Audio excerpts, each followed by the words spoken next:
सुप्रभात बच्चों। कक्षा 2 के सभी विद्यार्थियों का आज की हिंदी कक्षा में स्वागत है।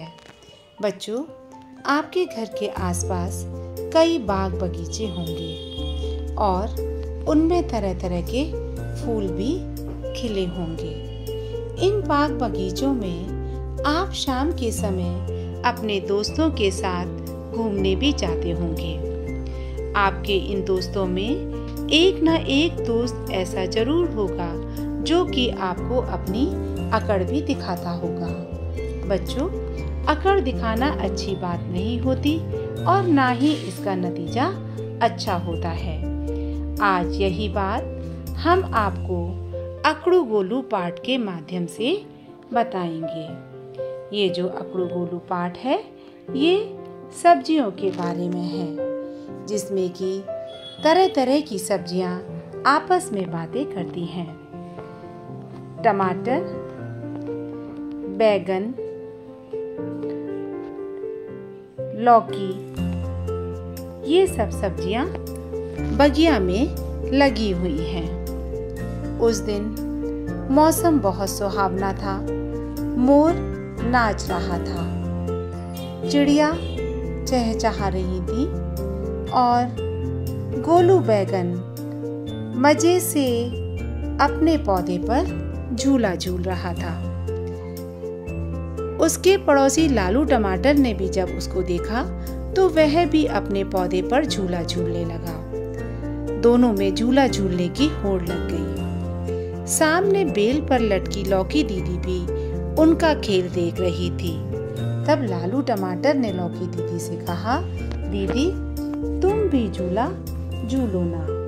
तो लौकी दीदी ने कहा कि लालू भैया, मैं तो बेल पर लटकी हमेशा ही झूला झूलती रहती हूँ, तुम जरा अपना ख्याल रखो। इस पर गोलू बैगन ने अकड़ते हुए कहा कि तुम तो डरपोक हो, डरपोक, और लंबी लंबी पैंड लेकर झूला झूलने लगा।